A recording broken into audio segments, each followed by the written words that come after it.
স্বাগত জানাচ্ছি ৭১ জার্নালের সঙ্গে আছি আমি মাহবুব হাসান। সংবাদ পর্যালোচনা ভিত্তিক নিয়মিত এই অনুষ্ঠানে আমরা খবরের নানান বিশ্লেষণ করি। পত্রপত্রিকায়, টেলিভিশন, ডিজিটাল মিডিয়া এবং নিউজ পোর্টালে যেসব খবর শিরোনাম হয়ে থাকে তা আমরা জানিয়ে দিই। সেই খবরের সঙ্গে যুক্ত মানুষদের আমরা সংযুক্ত করি আমাদের আলোচনার টেবিলে।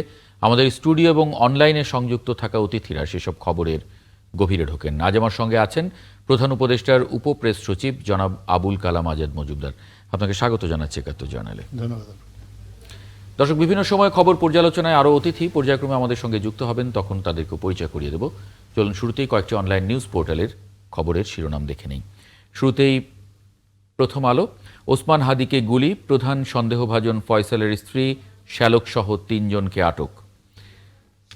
ওসমান হাদিকে গুলি, আমাকে শোরুমে নিয়ে যান, সব সত্য বেরিয়ে আসবে, আদালতে মোটরসাইকেলের মালিক। প্রধান উপদেষ্টার প্রেস উইং, ওসমান হাদিকে আগামীকাল সিঙ্গাপুরে নেওয়া হবে, বাংলাদেশের দাবি প্রত্যাখ্যান ভারতের। বাংলা ট্রিবিউন, রাষ্ট্রীয়ভাবে এয়ার অ্যাম্বুলেন্সে সিঙ্গাপুর নেওয়া হবে হাদিকে। ডিবি কার্যালয়ে নেওয়া হয়েছে সাংবাদিক আনিস আলমগীরকে। সুপ্রিম কোর্টের এজলাসে অপ্রত্যাশিত ব্যক্তির প্রবেশাধিকার নিষিদ্ধ। বিচার বিভাগ বিভিন্ন সময়ে অপশাসনের সহযোগী হিসেবে কাজ করেছে প্রধান বিচারপতি। BDNews24.com, বিএনপি প্রার্থী এরশাদ উল্লাহর উপর হামলার মামলায় নেই অগ্রগতি। হাদিকে এয়ার অ্যাম্বুলেন্সে সিঙ্গাপুর নেওয়া হচ্ছে। হাদির পরিবারের নিরাপত্তা দাবি ঝালকাঠি এনসিপির। ম্যান্ডেট দুর্বল হলে অনেকগুলো কাজ করা সম্ভব নাও হতে পারে, তারেক রহমান। এই ছিল এই মুহূর্তের অনলাইন নিউজ পোর্টালগুলোর সংবাদের শিরোনাম। আমরা প্রায় প্রত্যেকটা অনলাইনেই আবুল কালাম আজাদ মজুমদার একটি খবর যে ওসমান হাদিকে সিঙ্গাপুর নেওয়া হচ্ছে উন্নত চিকিৎসার জন্য, এটা নিয়ে একটু মন্তব্য করবেন। সঙ্গে আরেকটি বড় খবর, নির্বাচন সামনে রেখে রাজনৈতিক দলগুলোর জন্য নিরাপত্তা প্রোটোকল এবং এটি সরবরাহ করবে পুলিশ। আজকে আপনাদের প্রেস উইং থেকে এটি জানানো হয়েছে। এটি যদি আরেকটু বিস্তারিত আমাদেরকে জানান, কি ধরনের প্রোটোকল? জি, ধন্যবাদ। প্রথমত আপনি যেটা জানতে চেয়েছেন শরীফ ওসমান হাদির বিষয়টা, ওনার অবস্থা অপরিবর্তিত। গতকাল পর্যন্ত যেরকমটা আমরা দেখেছি বা শুনেছি ডাক্তারদের কাছে সেরকমই আছেন, কিন্তু ওনাকে বিদেশ নিয়ে যাওয়ার মতো শারীরিক কন্ডিশন আছে এবং সেটা ডাক্তারদের ছাড়পত্রের পরেই কিন্তু এই সিদ্ধান্তটা হয়েছে। আগামীকাল সরকারি খরচে ওনাকে সিঙ্গাপুর নিয়ে যাওয়া হবে। এটা আমাদের আজকে এটা নিয়ে একটা মিটিং হয়েছে, সেখানে আমাদের গুরুত্বপূর্ণ কয়েকজন উপদেষ্টা ছিলেন এবং স্বাস্থ্য মন্ত্রণালয়ের কর্মকর্তারা ছিলেন। ওনারা সবাই মিলে এই সিদ্ধান্ত নিয়েছেন যে ওনাকে সিঙ্গাপুর নিয়ে যাওয়া হবে। সিঙ্গাপুরের ডক্টরের সঙ্গে নিশ্চয়ই সেই কমিউনিকেশনটা হয়েছে। হ্যাঁ, সিঙ্গাপুর ছাড়াও আরও দু একটা দেশের ডাক্তারদের সাথেই আসলে ওনার ব্যাপারে যোগাযোগ হয়েছে। ওনার মেডিকেল কন্ডিশন শেয়ার করা হয়েছে, তাদের পরামর্শ নিয়েই শেষ পর্যন্ত সিদ্ধান্তটা হয়েছে যে ওনাকে সিঙ্গাপুর নেওয়া হবে। জি, আমরা ভালোটাই আসলে আশা করি নিশ্চয়ই। আর আরেকটি খবর যেটি আমরা আজকে খবরেও দেখেছি, প্রথম আলো হেডলাইন করেছে, রাজনৈতিক দলগুলোর নিরাপত্তা প্রোটোকল সরবরাহ করবে পুলিশ। এই প্রোটোকলের মধ্যে আসলে নিরাপত্তা প্রোটোকলের মধ্যে কি কি অন্তর্ভুক্ত রাখা হচ্ছে? ধন্যবাদ। বিষয়টা হচ্ছে যে আপনি জানেন যে আমাদের অসংখ্য রাজনৈতিক কর্মী আছে, অনেকগুলো রাজনৈতিক দল এবার জাতীয় নির্বাচনে অংশ নেবে। আমরা আশা করছি যে আমাদের অনেক প্রার্থীও থাকবে, যেহেতু এই নির্বাচনটা নিয়ে মানুষের প্রত্যাশা বেশি। এবং এটা তো কারো অজানা নয় যে এই নির্বাচনে একটা থ্রেট আছে। সবসময় আমরা শুনি যে ধরেন আপনার যে নির্বাচনে যারা বিভিন্ন পক্ষ বিপক্ষ তাদের সমর্থকদের মধ্যে সংঘর্ষ হয়, কিছু ভায়োলেন্স হয়, কিন্তু এইবার আসলে থ্রেটটা একটু ভিন্ন লেভেলের। থ্রেট অ্যাসেসমেন্টটাও যখন আগে থেকে করা হয়েছে তখন আপনারা দেখেছেন, সবাই জানেন যে নির্বাচনটাকে বানচাল করার জন্য এক ধরনের অপচেষ্টা আছে এবং এটা কোনো রকম রাগ ছাড়াই অনেকটা প্রকাশ্যে ঘোষণা দিয়ে নির্বাচন বানচাল করার জন্য একটা পক্ষ উঠে পড়ে লেগেছে। তো এই থ্রেটটার পর তাছাড়া তফসিল ঘোষণার পরে আমাদের নির্বাচনের একজন সম্ভাব্য প্রার্থী, তারপর হামলার পরে খুব স্বাভাবিক কারণেই একটা ভয়ের বার্তা অনেকের কাছে হয়তো পৌঁছে যেতে পারে। কেউ কেউ হয়তো শঙ্কিত হয়ে উঠতে পারে নিজেদের নিরাপত্তা নিয়ে। এই কারণেই সরকার মনে করেছে যে প্রার্থীদের জন্য বা সম্ভাব্য রাজনৈতিক কর্মী, শুধু প্রার্থী না, প্রার্থীদের যা এজেন্ট আছে নির্বাচনী প্রচারণার সময় তাদের অনেক মানুষের সমাগম হবে। সো এইসব বিবেচনায় তাদের জন্য একটা নিরাপত্তা প্রোটোকল যাতে ঠিক করা যায়, এটা পুলিশের পক্ষ থেকে চিন্তা ভাবনা করা হয়েছে। আপনার হয়তো প্রত্যেককে ব্যক্তিগতভাবে পুলিশ দিয়ে নিরাপত্তা দেওয়া সম্ভব হবে না, এত সংখ্যক পুলিশ আমাদের নেই। কিন্তু তারপরেও প্রত্যেকের নিরাপত্তা যাতে এনশিওর করা হয়, এই প্রোটোকলের আওতায় আসলে 5টা বিষয়কে প্রথমত চিহ্নিত করা হয়েছে। প্রার্থীদের বা রাজনৈতিক কর্মী যারা, তাদের বাসস্থান, তাদের কার্যালয়, তাদের চলাচল, তাদের নির্বাচনী প্রচারণা এবং সাইবার স্পেসে তাদেরকে যাতে হামলা কেউ না করতে পারে, এটার প্রত্যেকটা বিষয়টাকে আলাদা করে আপনার প্রার্থীরা কিভাবে আসলে নিজেদের নিরাপত্তা নিশ্চিত করবেন বা কোন পর্যায়ে তারা কোন থ্রেটেন ফিল করলে অ্যাকচুয়ালি পুলিশি সহায়তা চাইবেন, কখন পুলিশ তারা কল করবেন, কিভাবে কল করবেন, এই বিষয়ে তাদেরকে কিছু গাইডলাইন দেওয়া হবে। এটাকে আপনি প্রোটোকলও বলতে পারেন, বা এটা আপনি যদি একটু অন্যভাবে ব্যাখ্যা করতে চান, তাহলে এটাকে আপনি সিকিউরিটি অ্যাওয়ারনেস বলতে পারেন। কারণ আপনি দেখেন যে ওসমান হাদির উপর যে আক্রমণটা হয়েছে, ওসমান হাদির উপর থ্রেট ছিল, এটা ওসমান হাদি নিজেও জানতেন, পুলিশও জানতো, কিন্তু ওসমান হাদি কিন্তু কোনো সিকিউরিটি চাননি। এবং আপনি দেখেছেন যারা সম্ভাব্য সন্দেহভাজন, তারা কিন্তু প্রায় 15 দিন ধরেই ওনার কিন্তু আশেপাশে ছিলেন। এবং এমনটাও জানা গেছে যে যেদিন তারপর আক্রমণ হয়েছে, তারা তো তার প্রচার অভিযানে ছিলেনই, এবং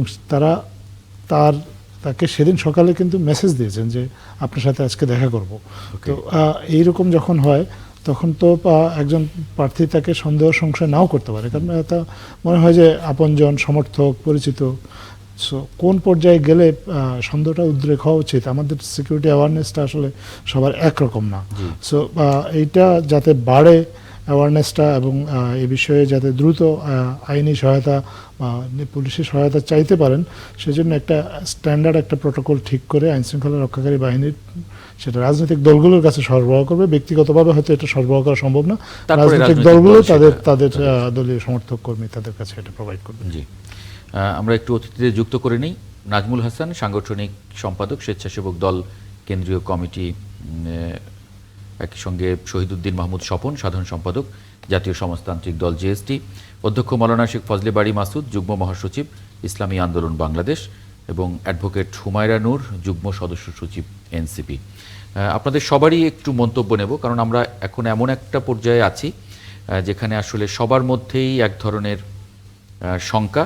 সেটা যদি আপনি বলেন যে প্রধান নির্বাচন কমিশনার থেকে শুরু করে একজন সাধারণ ভোটারেরও একটা কনসার্ন তৈরি হয়েছে নির্বাচনে নিরাপত্তা, এমনকি আজকের সরকার রাজনৈতিক দলগুলোর জন্য যে একটা প্রোটোকল পুলিশ সরবরাহ করতে যাচ্ছে, সেটাও আমাদেরকে জানিয়েছে, এবং আবুল কালাম আজাদ মজুমদার সেটা একটু ব্যাখ্যা করছিলেন। হুমায়রা নূর, আপনার বক্তব্য দিয়ে একটু শুরু করি। যদি একটু ছোট ছোট করে বলেন, আমরা আসলে বিরতির আগে সবার কথাই একটু শুনতে পাবো।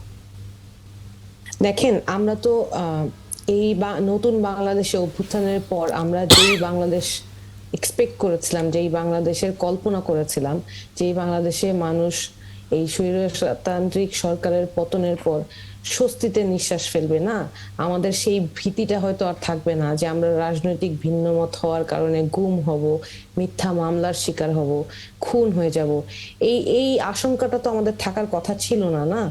কিন্তু আমাদের এই বাংলাদেশে অভিভাবকত্বের দায়িত্ব যেই অন্তর্বর্তীকালীন সরকারকে দেয়া হয়েছে, তারা সেই দায়িত্বে কতটা সিরিয়াসলি নিয়েছে এবং কিভাবে সেই দায়িত্বটা পালন করেছে সেটা প্রশ্নবিদ্ধ থেকে যায়। তখন আরো বেশি প্রশ্নবিদ্ধ হয় যখন দিনে দুপুরে একটা ঢাকা শহরের একটা ব্যস্ততম রাস্তায় শরীফ ওসমান হাদিকে এইভাবে গুলি করা হয়, এবং যাকে সন্দেহ করা হচ্ছে তাকে কিছুদিন আগেই জামিনে মুক্ত করা হচ্ছে একটি বিশেষ রাজনৈতিক দলের বিশেষ দায়িত্বশীল একজনের তত্ত্বাবধানে। ধরেন উনি সিনিয়র হিয়ারিং করেছেন আইনজীবী হিসেবে। তো আমার এখানে একটা দুঃখের জায়গা, সেটা হচ্ছে ধরেন যেই রাজনৈতিক দলেরই দায়িত্বশীল আইনজীবী এই কাজে অংশগ্রহণ করেছেন, এই জামিনের দায়িত্বটা নিয়েছেন, আমি বলবো যে আমি কোনো নির্দিষ্ট দলের জন্য বলবো না, আমি যেহেতু একজন আইনজীবী, আরেকজন আইনজীবী হিসেবে আমি জানি যে যে কারো মামলা নেয়ার অধিকার আমার আছে। আবার যে কোনো অপরাধী তার বিচার প্রার্থী হয়ে তাকে নিজেকে ডিফেন্ড করার রাইটও তার আছে। কিন্তু দিন শেষে এই অভ্যুত্থান মাত্র 1 বছর আগে হয়েছে, এবং কারা আমাদের ভাইদের হত্যা করেছে, কারা নিরস্ত্র মানুষের উপর গুলি চালিয়েছে, শিশুদের হত্যা করেছে, এতগুলো মানুষকে পঙ্গু করে দিয়েছে জীবনের মতো, কাদের হাতে অস্ত্র ছিল সেগুলা কিন্তু মানুষ দেখেছে। তাদের পক্ষে আপনি দাঁড়াবেন কিনা সেইটা কিন্তু আপনাকে বিবেকের আয়নায় দাঁড়িয়ে প্রশ্ন করা উচিত। তারপরে আপনি নিজেকে উত্তর দেওয়া উচিত জি, যে হ্যাঁ তাহলে একটু আপনি নিজের অধিকার। নাজমুল হাসানের কাছে একটু যাই। এই প্রসঙ্গে, এই যে প্রসঙ্গটা আপনি আনলেন, নাজমুল হাসান যদি একটু ছোট করে 2 মিনিটে উত্তর দেন। ধন্যবাদ আপনাকে। প্রথমেই আমরা হাদির উপর যে ন্যাক্কারজনক হামলা হয়েছে এটা তীব্র নিন্দা জানাই, কারণ হাদি জুলাই আন্দোলনের একজন বলিষ্ঠ কণ্ঠস্বর। আর অ্যাডভোকেট হুমায়রা আপু যেটা বললেন, আসলে আইনজীবীরা কিন্তু বিচারক না। আইনজীবীদের ক্ষমতা নাই কোনো আসামিকে জামিন দেবে বা ফাঁসি দিবে। আইনজীবীরা কোনো আসামির পক্ষে দাঁড়াতে পারেন, এটা তার পেশাগত দায়িত্ব, ঠিক আছে? কাজেই কোন আইনজীবী কোন আসামির পক্ষে দাঁড়িয়েছে এটা খুব একটা ম্যাটার করে না বা ইম্পর্টেন্ট বিষয় না, বরং সেই অপরাধী যে কিলিং করার জন্য যে মেতে উঠেছে বা অপরাধ করছে, আইন শৃঙ্খলা বাহিনীর উচিত তাকে আগে শনাক্ত করা এবং দ্রুত আইনের আওতায় নিয়ে আসা। আসলে আমাদের টোটাল রাষ্ট্রযন্ত্রটাই কিন্তু এমন একটা অবস্থার মধ্যে দিয়ে দাঁড়িয়েছে যে একজন ভয়ঙ্কর অপরাধীও 3-4 মাসের মধ্যে যে 16-17 বছর ধরেই জামিন পেয়ে যাচ্ছে। কিন্তু দুঃখজনক হলেও সত্য যে আমরা যারা এই 17 বছর গণতন্ত্র পুনরুদ্ধার আন্দোলনের করেছি রাজপথে, আমাদের জামিন কিন্তু এই 3-4 মাসে হয়নি, আমাদেরকে বছরের পর বছর জেলে থাকতে হয়েছে আপু। সেজন্য আমি যেটা বলছি যে আসলে কোন আইনজীবী তার পক্ষে দাঁড়িয়েছে। আমি কি একটু অ্যাড করতে পারি? অবশ্যই অ্যাড করতে পারেন, অবশ্যই আপু। আপনি যেটা বলছিলেন যে কে তার জন্য দাঁড়িয়েছে, উনি বিচারক না, সেজন্য উনার উপর এই দায় বর্তায় না। দুটো জিনিস আমি উল্লেখ করতে চাই। সুপ্রিম কোর্টে যখন কেউ জামিনের জন্য দাঁড়ায়, সেক্ষেত্রে একটা নিয়ম আছে। সিনিয়র হিয়ারিং কেন করা হয়? যখন একজন সিনিয়র আইনজীবীর দায়িত্ব নিয়ে একজনের পক্ষে দাঁড়ায়, তখন কোর্ট তার সম্মানে তার যে আবেদন সেইটা অনেক সময় গ্রাহ্য করেন। এই জন্যই তো সাধারণ যারা বিচার প্রার্থী, তারা একজন সাধারণ আইনজীবী বা সিনিয়র আইনজীবীকে যদি 10 টাকা দিয়ে নিয়ে যায়, সিনিয়র আইনজীবীকে নিয়ে যায় 200 টাকা দিয়ে। বাস্তব এটা এক। আর সেইখানে আমি উত্তর দিয়েছিলাম যে বিবেকের কাছে প্রশ্ন করা উচিত যে আর্থিক বিষয় বা আমার পেশাগত যে অধিকার, সেটা আমি চর্চা করব না আমি আমার বিবেককে আগে প্রশ্ন করব। আর তৃতীয় হচ্ছে, এই যে ধরেন বিচারকগণের কথাই যদি আমি বলি, এই কথা যখন আসিফ নজরুল স্যার বলেছিলেন তখন আসিফ নজরুল স্যার অনেক সমালোচিত হয়েছেন। কিন্তু আজকে আমি বলবো যে ধরেন এই বিচার ব্যবস্থায় যেই বিচারকগণ স্বঘোষিতভাবে বলেছিলেন, আমি স্পষ্টভাবে বলছি, যেই বিচারকগণ স্বঘোষিতভাবে বয়ান দিয়েছেন যে আমরা শপথবদ্ধ রাজনীতিবিদ, আজকে সেই স্বৈরাচারী শাসকের পক্ষের শক্তি, সেই একই বিচারকগণ যারা স্বৈরাচারী শাসকের পক্ষে আপনার মতো ধরেন যেই ভাইয়ের গত 17 একটা বছর বিরতি জেল নিতে জুলুম হচ্ছে সহ্য আমাকে। করেছেন, তারা কিন্তু এখনো তাদের চেয়ারে আছেন। তাদের ধন্যবাদ। নিশ্চয়ই উত্তর দেবেন। আপনার নাজমুল হাসান, আপনার কাছে আসবো আমি। আমাকে বিরতি নিতে হচ্ছে, কারণ আমাদের সংবাদ শিরোনামটাও পড়তে হবে, হেডলাইন্সগুলো একটু। একটা ছোট্ট বিরতি নিয়ে ফিরছি আপনার কাছেই। দর্শক, একটা ছোট্ট বিরতি নিচ্ছে 71 জার্নালে, সঙ্গে থাকবেন আশা করি। যে আলোচনায় আমরা ছিলাম, অতীতে যদি একটু আমি স্ক্রিনে পাই। জি, অধ্যক্ষ মাওলানা শেখ ফজলে বারী মাসুদ, আমরা নির্বাচন এবং নির্বাচনে যে আইন শৃঙ্খলা আশঙ্কা, সেটা নিয়ে আমরা কথা বলছিলাম। আপনি যদি এখানে কিছু যুক্ত করেন। আজকে আপনারা এটা নিয়ে মন্তব্যও করেছেন। ইসলামী আন্দোলন বাংলাদেশের মুখপাত্র এটা নিয়ে কথা বলেছেন যে ঘটনাটি নির্বাচনের জন্য অশনি সংকেত হিসেবে দেখছে হাদির উপরে হামলার ঘটনা।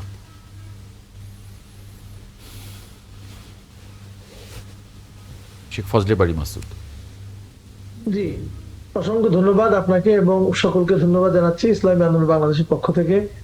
আসলে যেটা বিষয়, আমাদের যেটা মনে হয় যে আইন শৃঙ্খলা বিষয়ে আমার মনে হয় সরকার একটা লুকোচুরি খেলছে। কারণ এই সরকার আসার পরে তাদের দায়িত্ব ছিল আইন শৃঙ্খলাটাকে সুন্দর করা, পরিবেশটাকে সুন্দর করা। আমরা দেখলাম এটা করার জন্য কিছু উদ্যোগও নেওয়া হয়েছিল। এক একটা উদ্যোগ নেয়, আবার সেখান থেকে ব্যাকে আসে। যেমন দেখেন আপনি, ডেভিল হান্ট ঘোষণা করলো, সেটা করার পরে আবার কি হলো আমরা যেগুলো জানি না, সেটা যথার্থ হলো না। এরপরে অস্ত্র উদ্ধার, সেটাও হলো না। এরপরে আপনি দেখছেন, নিশ্চয় জানা আছে আপনাদের, যে যাদেরকে ফ্যাসিস্টদের মধ্যে থেকে যারা দেশে আছে, এদেরকে গ্রেপ্তার যা করা হলো, তার বলতে গেলে 90%ই আবার ছেড়ে দেওয়া হলো। এইভাবে আমরা যদি দেখি, এবং আইনের যে দুর্বলতার কথা আগেও আলোচনা হলো, তো এই সমস্ত কারণে আপনি দেখেন এখন কি হচ্ছে, হাদিকে যারা হত্যা করেছে একে ধরে দিতে পারলে 50 লক্ষ টাকা পুরস্কার দিবে। আপনি এই কথাটা এখন বলেন কেন? আপনি পুরস্কার তো দরকার নেই, আপনি আগেই তো আইন শৃঙ্খলাটার পরিস্থিতিটা উন্নতি করতে পারতেন। এক। 2 নাম্বার হলো, আপনি এখানে পুরস্কার ঘোষণা করতেছেন, অথচ এই লোকটা হত্যা করার পরে পল্টনের মতো একটা জায়গায়, এই এলাকার যে প্রার্থী, তাকে হত্যা করার পরে সে দিব্যি এখান থেকে পালিয়ে চলে গেল, আজকে খবর বেরিয়েছে সে ইন্ডিয়া চলে গেছে। এত কিছু হচ্ছে, আমাদের প্রশাসনের কাজটা কি, প্রশাসন করেটা কি, এটা কিন্তু আমাদের বড় প্রশ্ন। তো কাজে আমার মনে হয় একদিকে 50 লক্ষ টাকা ঘোষণা করলেন, আবার আপনি জামিনে মুক্তি দিয়ে দিচ্ছেন, বিচারকরা মুক্তি দিয়ে দিচ্ছে, আমাদের সম্মানিত অ্যাডভোকেট যারা আছেন এরাও তাদের পক্ষে লড়তেছেন। কেন আমি আমি আমি কিভাবে লড়ি? একজন ফ্যাসিস্টদের পক্ষে যারা ছিল, যারা এত মানুষকে হত্যা করলো, আমার এতটুকু ন্যূনতম বোধ নাই? আমার কি সব পেশা, সবই টাকা অর্জন করতে হবে? আমি তার পক্ষে লড়ছি, এবং এখানে একটা সিন্ডিকেট কাজ করে এদেরকে জামিনে বের করে দিচ্ছে। আপনি দেখেছেন রিপোর্টে এসছে, যেই লোকটা হত্যা করেছে সে নাকি 2 বার জামিন পেয়েছে। তো এটা কেমন আমাদের দেশের আইন, যে এরকম একটা লোককে জামিন দিয়ে দিচ্ছে, এরপরে সে আবার কিলিং করতেছে? তো এটা আমাদের মারাত্মক দুর্বলতা। আমরা মনে করি এটা নির্বাচনের জন্য চরম একটা হুমকি। এখন সরকার কতটুকু করতে পারবে, নাকি এগুলি করে সরকারি নির্বাচনটাকে ভণ্ডুল করার জন্য চেষ্টা করছে? আর আওয়ামী লীগ বা ফ্যাসিস্ট তারা তো আছেই, তারা তো কাজ না, করবে, তারা সুযোগ পেলে। এই প্রশ্নটা নিয়ে আমি আবুল কালাম আজাদ মজুমদারের কাছে যাব, কিন্তু আপনি যে অভিযোগ করলেন সেটা তো আসলে ভয়ঙ্কর অভিযোগ, সেটা নিয়ে নিশ্চয়ই ওনার বলার থাকবে কিছু। তার আগে একটু শহীদুদ্দিন মাহমুদ স্বপন আপনার একটু মন্তব্য জানিয়ে নিন। আমি কথাটা শেষ করি। আমি এককভাবে সরকারকে বলছি যে তা না। আমার কথা হলো যে সরকার যদি প্রকৃত অর্থে নির্বাচনটা চায়, তাহলে তাকে তো পরিবেশটা তো করতে হবে। আমরা এত কিছু বললাম যে পরিবেশটা করার জন্য আপনারা এগুলি করেন, সেগুলি না করে তফসিল প্রয়োজন ছিল দিয়েছে। না, কিন্তু সরকারের তো চ্যালেঞ্জও অনেক বেশি, মানে এই সরকারের কিন্তু চ্যালেঞ্জও বেশি, একদম শুরু থেকে একের পর এক চ্যালেঞ্জ মোকাবেলা করছে, সেটাও তো স্বীকার করতে হবে। না, সেগুলি আমরা অবশ্যই নিশ্চয়ই আমরা তখন ওই আগে একটু শুনে নেব, ওনার একটু শুনে নিল, তখন ডিবেটটা সুবিধা হবে। জি, শহীদুদ্দিন মাহমুদ স্বপন। ধন্যবাদ। সহ-আলোচক যারা আছেন তাদেরকে শুভেচ্ছা জানাচ্ছি। আমরা একটা বিশেষ গুরুত্বপূর্ণ সময় পার করছি। বাংলাদেশের ইতিহাসে জুলাই পরবর্তী সময় বা জুলাই যেটি সংঘটিত হয়েছে সেরকম কোনো ঘটনা অতীত ইতিহাসে কোনো ঘটনা নেই। আমরা যেটিকে 100 বছরের মধ্যে একটি ঐতিহাসিক ঘটনা মনে করি। এটি রাজনৈতিক দলের নেতৃত্বে নয় বা রাজনৈতিক দল সমূহের পরিকল্পিত কোনো উদ্যোগে নয়, যেটি সাধারণ ছাত্র জনতার নেতৃত্বে বা তাদের অংশগ্রহণে যে অভ্যুত্থানটি সংঘটিত হয়েছে। এবং একটা মৌলিক বিষয় হচ্ছে যে অতীতের সমস্ত আন্দোলন বা সংগ্রামে যখন যার বিরুদ্ধে হয়েছে কিনা, তারা কিন্তু লাইভ ছিলেন, তারা কিন্তু নির্বাচনে ছিলেন, তারা দেশের ভেতরে ছিলেন, তারা সমস্ত প্রক্রিয়ার অংশীজন ছিলেন। এই প্রথম আমরা যে নির্বাচনটা অংশগ্রহণ করতে যাচ্ছি, তখন যে শক্তির বিরুদ্ধে এই দেশের মানুষ লড়াই করেছে, ফ্যাসিবাদের বিরুদ্ধে, তারা দৃশ্যত আমাদের মাঝে নেই, বা তারা দেশ থেকে পালিয়ে গেছে, অথবা তারা লুকিয়ে আছে, আত্মগোপনে আছে। সুতরাং পরিস্থিতিটা ভিন্ন। এই ভিন্নতা নিয়ে অন্তর্বর্তী সরকার শুরু করেছে। আপনি যেটি বলেছেন, তাদের বহুবিধ চ্যালেঞ্জ ছিল, এবং সেই চ্যালেঞ্জ মোকাবেলা করবার জন্যই তো অন্তর্বর্তী সরকারকে সমস্ত অংশীজনদের সহযোগিতা দেওয়ার বিষয় ছিল। আমরা সকলেই সবসময় বলবার চেষ্টা করেছি যে এই সরকারকে এই চ্যালেঞ্জগুলো মোকাবেলা করতে হবে, এবং অতীতের কোনো তত্ত্বাবধায়ক সরকারের মতো এই সরকারের দায়িত্বে পরিধি নির্ধারিত ছিল না। অনেক বেশি ব্যাপক, অনেক বেশি বড় পরিধিটা নির্ধারণ করা ছিল। তার ভিতরে আইন শৃঙ্খলা পরিস্থিতিটা ছিল সবচেয়ে বেশি গুরুত্বপূর্ণ, যেখানে পুলিশ আমাদের কার্যকর ছিল না, থানা প্রশাসন কার্যকর ছিল না।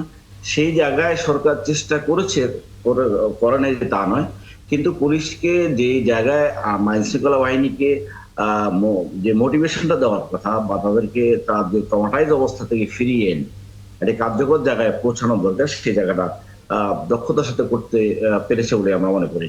একই সাথে যারা এই পুলিশ বাহিনীর যে সমস্ত সদস্যদেরকে ব্যবহার করে ফ্যাসিস্ট তার ফ্যাসিবাদী কর্তৃত্ববাদী শাসনকে দীর্ঘ সময় ধরে পরিচালনা করেছেন, তাদের অংশীজনরা এই প্রশ্নের ভিতরে থেকে গেছে। সুতরাং সরকারের ভেতরে নানা রকম চ্যালেঞ্জ মোকাবেলা করে সরকার এটা করতে হচ্ছে। এরপরও যখন আপনি সরকার কে যারা দায়িত্বে থাকবেন, জনগণের রাষ্ট্র পরিচালনার দায়িত্বে থাকবেন, তাদের কিন্তু শক্তির বিষয়টাই প্রধান। তারা যদি সাহসী এবং শক্তিমান না হয়, তাহলে জনগণ আশ্রয়হীন হয়ে পড়ে, জনগণ নিরাপত্তাহীনতায় ভোগে। সেই ক্ষেত্রে রাজনৈতিক দল, সাধারণ মানুষ সকলের একই অবস্থা কিন্তু দাঁড়িয়েছে। হ্যাঁ, কিন্তু আমরা বলবো সেই জায়গায়- এই সরকারের প্রতি তো আসলে ম্যান্ডেট ছিল একটা নিরঙ্কুশ। মানে জুলাই অভ্যুত্থানের পরে সবগুলো দল, এরকম আসলে কখনো দেখা যায়নি যে এই সরকারের বিরোধী দল ছিল না দেশে, মানে সবাই সমর্থন দিয়েছে অকুণ্ঠভাবে। সেই কারণে আজাদ আবুল কালাম সেটা মজুমদার- আমি একটা জিনিস শেষ করছি, সেটা যেমন ছিল তেমনি ভাবে আমরা যারা জুলাই অভ্যুত্থানের অংশীজন বলি আমরা তো দাবি করছি, আমাদের সহযোগিতার ধরনের কিন্তু অনেক রকমের পার্থক্য ছিল। আমরা কিন্তু বিভাজিত হয়েছি নানা বিষয়, এবং সরকারকে অস্থির করবার জন্য, সরকারকে বিভিন্ন সময় বিভিন্ন চাপে ফেলবার ক্ষেত্রে আমাদের অনেক ভূমিকা ছিল। তার মানে সেটি অস্বীকার করার আপনাদের সুযোগ নেই। মধ্যকার অনৈক্যটা সরকারকে দুর্বল করেছে। সরকারকে দুর্বল করেছে, কোনো সন্দেহ নেই। আপনি দেখুন ওসমান হাদি এর উপরে এই হত্যা প্রচেষ্টা চালানোর পরে সে জীবন মৃত্যু সন্ধিক্ষণে দাঁড়িয়ে আছে, তখনও কিন্তু এর পরেও কিন্তু আমরা রাজনৈতিক অংশীজনরা কিন্তু পরস্পরকে দোষারোপ করবার চেষ্টা করেছি। এই হত্যাকাণ্ডের নিন্দা করে তার যখন আসলে আরো সংগঠিত থাকার কথা ছিল। গতকালকেই বোধহয় প্রধান উপদেষ্টা বসেছিলেন রাজনৈতিক দল, প্রধান উপদেষ্টা বসেছিলেন, তিনি রাজনৈতিক দলের সাথে তিনি স্পষ্টত একটা বার্তা দেওয়ার চেষ্টা করেছেন যে আপনাদের ঐক্যবদ্ধহীনতা অথবা ঐক্য যদি না থাকে তাহলে এই চ্যালেঞ্জ থেকে যাবে। সুতরাং ওনার পক্ষ থেকে উনি বলবার চেষ্টা করেছেন। এখন আমরা যারা নির্বাচনের অংশীজন, যারা এই লড়াই সংগ্রামে থাকবো, যারাই নিরাপত্তাহীনতার ভিতরে ইতিমধ্যে আমরা ঢুকে গেছি, তাদেরই এই বিষয়ে আরো বেশি দায়িত্বশীলতার পরিচয় দেওয়া দরকার। জি, আবুল কালাম আজাদ মজুমদার। জি, ধন্যবাদ আপনাকে। সরকারের তো অবশ্যই অনেক দায়িত্ব, এবং সরকার সেই দায়িত্ব পালন করার চেষ্টা করেছে, কখনো সফল হয়েছে, কখনো সফল হয়নি। আমি স্বপন ভাইয়ের কথাটা দিয়েই আসলে শুরু করতে চাই। উনি কিন্তু বলেছেন একটা কথা খুব স্পষ্টভাবে, সরকারকে অনেকেই বলেছে যে সহযোগিতা করবে বা করেছেও, কিন্তু সহযোগিতার ধরনের কিন্তু রকম ফের ছিল। আপনি এই রকম থাকার কারণেই কিন্তু এই সরকার প্রায় 1700-র মতো আন্দোলন মোকাবেলা করেছে, এবং এই আন্দোলন মোকাবেলায় সরকারকে কিন্তু একাই মোকাবেলা করতে হয়েছে। এই আন্দোলন মোকাবেলায় সরকার কিন্তু খুব বেশি যে কাউকে পাশে পেয়েছে তা না, বরঞ্চ ক্ষেত্র বিশেষে রাজনৈতিক দলগুলো কিছু কিছু আন্দোলনে তারা আরেকটু ফুয়েল যোগ করেছে এবং সমর্থন দিয়েছে, তাদের পাশে দাঁড়িয়েছে। কারণ রাজনৈতিক এই আন্দোলনগুলো কি একটু মানে এরকম যে এই সরকারের প্রতি আকাঙ্ক্ষা বেশি ছিল? না, পুরোটা সবগুলো তো এরকম অবশ্যই না। আপনার কিছু কিছু আন্দোলন ছিল দুরভিসন্ধিমূলক, কিছু কিছু একেবারেই অন্যায্য। প্রথম দিকে আপনার মানুষের কিছু দাবি দেওয়ার বিষয় ছিল যে মানুষ দীর্ঘদিন ধরে দাবি দেওয়া জানাতে পারছিল না, তাদের দাবি দেওয়া জানানোর পথগুলো রুদ্ধ ছিল, তারপর তারা দাবি দেওয়া জানিয়েছে। কিন্তু এখন এসে যখন আপনি জানেন যে 2 মাস পরে দেশে একটা নির্বাচিত সরকার আসবে, তখন এসে আপনার কিছু কিছু আন্দোলন করা হচ্ছে। এই আন্দোলনগুলো তো একেবারেই অযৌক্তিক, কারণ আপনি জানেন যে এই সরকার যদি এই মুহূর্তে কোনো সিদ্ধান্তও নেয়, সেটা বাস্তবায়ন করতে হলে আপনাকে পরের সরকার যিনি আছে তাকে অনবোর্ড করতে হবে এবং তাকেই আসলে বাস্তবায়ন করতে হবে। তো এই নির্বাচনের কালীন এই সময়ে এসে নানা ধরনের দাবি দেওয়া, সচিবালয়ের মধ্যে 20% ভাতার জন্য অর্থ উপদেষ্টাকে আপনার অবরুদ্ধ করে রাখা, আপনার কাছে কি মনে হয় যে এগুলো খুব আপনার সৎ উদ্দেশ্য নিয়ে করা? এগুলো মোটেও সৎ উদ্দেশ্য নিয়ে করা না।